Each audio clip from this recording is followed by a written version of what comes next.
নমস্কার বন্ধুরা, পম্পার কিচেনে আপনাদের সকলকে স্বাগত। এই প্রচণ্ড গরম থেকে শরীর স্বাস্থ্য ভালো রাখতে নিজেদেরকে সবসময় সচেতন থাকতে হয়। তাই কিভাবে এই গরম থেকে শরীর স্বাস্থ্য বা পেটকে ঠান্ডা রাখবেন সেই ছোট্ট ছোট্ট কিছু টিপস আজকের এই রেসিপির মাধ্যমে আপনাদের সাথে শেয়ার করব। আর এই রেসিপিটাতে আমি যে যে উপকরণ ব্যবহার করেছি সেগুলো শরীর স্বাস্থ্য বা পেট ঠান্ডা রাখার জন্য যথেষ্ট উপযুক্ত। তাহলে চলুন আজকের এই স্বাস্থ্যকর রেসিপিটা দেখে নেওয়া যাক। আজকে এই বিভিন্ন রকমের শরবত বানানোর জন্য এখানে আমি বেশ কয়েকটা উপকরণ নিয়েছি। দেখুন পাতিলেবু, পাতিলেবুটাকে এইভাবে কেটে নিয়েছি। একটা পাতিলেবু নিয়েছি একটা আম নিয়েছি। এখানে চিনির পরিবর্তে মিচিরি খেলে কিন্তু অনেক বেটার। এই গরমের সময় মিচিরি কিন্তু শরীর ঠান্ডা করে, তো চেষ্টা করবেন এখানে মিচিরি ব্যবহার করার। আর নিয়েছি এখানে দেখুন ডালিম। তো এই উপকরণগুলো দিয়ে কিভাবে আমি নানা রকমের শরবতের রেসিপি আপনাদের সাথে শেয়ার করব সেটাই চলুন আপনাদের সাথে শেয়ার করি। আর দেখবেন এই কয়েকটি উপকরণ দিয়ে আজকে যে শরবতগুলো আপনাদের সাথে শেয়ার করব এই গরমের দুপুরে অবশ্যই একবার করে ট্রাই করবেন।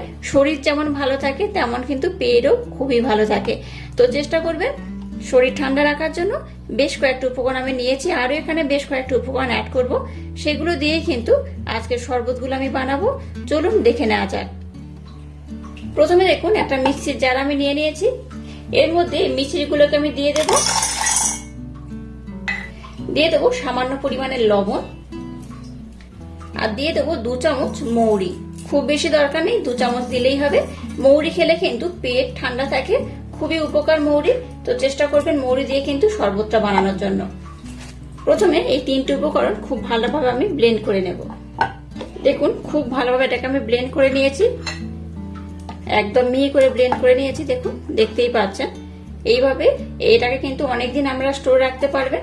এখানে যেহেতু মিচিরি আর মৌরি আর একটু সামান্য লবণ দিয়েছি, তাই যে কোনো কিন্তু রেসিপিতে কম বেশি এটা ব্যবহার করতে পারেন, খুব সুন্দর টেস্ট হয়। আর এই মৌরি আর মিচিরি কিন্তু শরীরকে খুব ভালোভাবে ঠান্ডা করে। তো চেষ্টা করবেন যখনই কোনো শরবত বানাবেন বা আইসক্রিমও যদি বানান তাহলে কিন্তু এই মিষ্টিটা ব্যবহার করার চেষ্টা করবেন।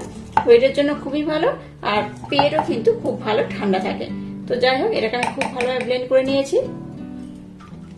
আবার দেখুন ওই মিক্সির জারটাকে আমি নিয়ে নিয়েছি। এবার যে একটা কাঁচা আম আমি আপনাদের দেখালাম, যে সেই কাঁচা আমটা কিন্তু আমি টুকরো টুকরো করে এইভাবে কেটে নিয়েছি। এবার এটাকে আমি মিক্সির জারের মধ্যে দিয়ে দেব।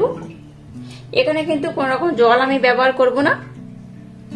জল ব্যবহার না করে এটাকে আমি খুব ভালোভাবে ব্লেন্ড করে নেব।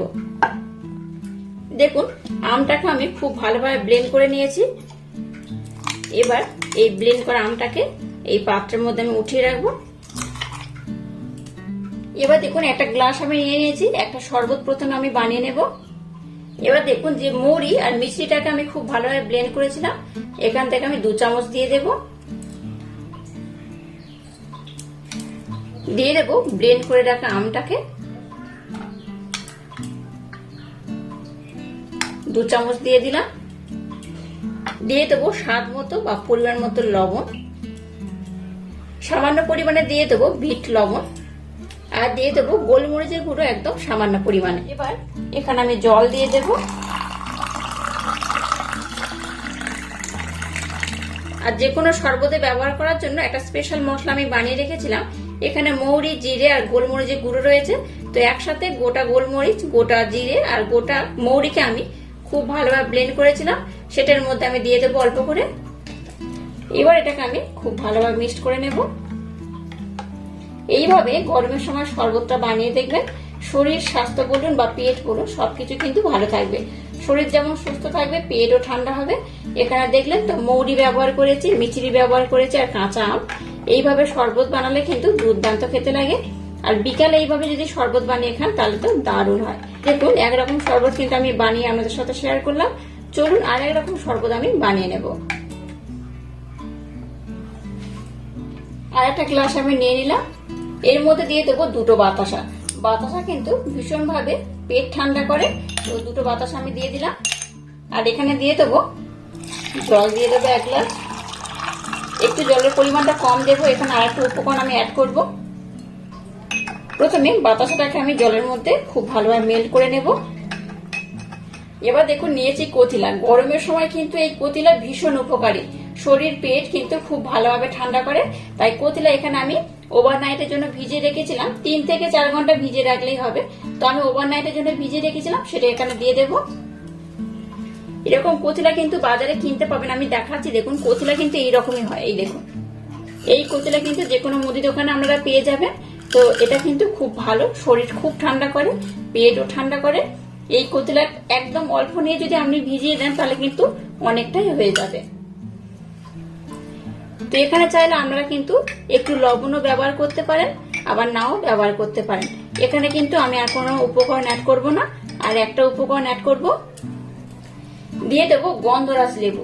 একটু গন্ধরাজ লেবু যদি 2-4 ফোঁটা এখানে রসটা দিয়ে দেওয়া যায় তাহলে কি হবে বলুন তো, গন্ধরাজ লেবুর যে স্মেল থাকে সেটা কিন্তু খুব সুন্দর লাগে।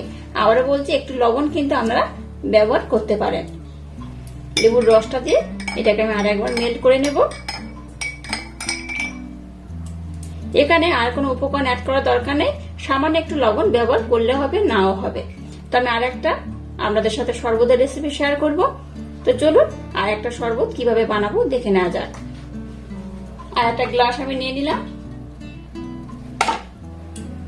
এখানে যে মিচড়ি আর মৌরি ব্লেন্ড করেছিলাম সেটা দিয়ে দেব 1 চামচের মতো। আর যে পাতি লেবু আপনাদের দেখালাম যে পাতি লেবু ব্যবহার করব, এখানে পাতি লেবুর রস আমি ব্যবহার করব। এখানে আমি অর্ধেক পাতি লেবুর রস ব্যবহার করলাম। এবার দিয়ে দেবো জল। এখানে দিয়ে দেবো স্বাদ মতো বা পরিমাণ মতো একটু লবণ, নর্মাল লবণ ব্যবহার করলাম। দিয়ে দেবো সামান্য পরিমাণে বিট লবণ। এবার এটাকে আমি খুব ভালোভাবে মিক্স করে নেব। এইভাবে ঘরোয়া পদ্ধতিতে কোন রকম আগুনের প্রয়োজন ছাড়াই এই শরবতটা বানিয়ে দেখবেন। গরমে কিন্তু ভীষণ উপকার, পেট ঠান্ডা থাকবে, শরীরও ঠান্ডা থাকবে, আর খেতেও কিন্তু ভীষণ ভালো লাগবে। এবার দেখুন যে ডালিমটাকে নিয়েছিলাম, এই লেবু যে শরবত বানালাম এর মধ্যে আমি একটু দিয়ে দেবো। এর মধ্যে দিলে কি হবে, দেখতে তো সুন্দর লাগে, খেতেও কিন্তু দারুণ লাগে। দেখুন 3 রকম শরবত কিন্তু আমি রেডি করে নিয়েছি, বাতাসা কতলা দিয়ে বানানো। এখানে দেখুন লেবু আর একটু লবণ দিয়ে বানানো, আর এখানে আমি মিচড়ি ব্যবহার করেছি। আর এটা দেখুন আমের শরবত। তো গরমের সময় 3টেই কিন্তু স্বাস্থ্যকর শরবতের রেসিপি আজ আমি আপনাদের সাথে শেয়ার করলাম। এইভাবে যদি বাড়িতে বানিয়ে নেন তাহলে কিন্তু দুর্দান্ত খেতে হয়। পরিবারের সবাই কিন্তু এই গরম থেকে একটু হলেও মুক্তি পাবে যদি এইভাবে আপনারা সবাইকে একটু শরবত বানিয়ে দেন। আর আজকের এই ইউনিক স্টাইলে 3 রকম শরবতের রেসিপি যদি আপনাদের ভালো লাগে তাহলে চ্যানেলটাকে লাইক, শেয়ার, কমেন্ট এবং সাবস্ক্রাইব করবেন। আর পাশে থাকা বেল আইকনটা প্রেস করে দেবেন। তাহলে টাটা, আবার দেখা হচ্ছে নতুন কোনো রেসিপি নিয়ে।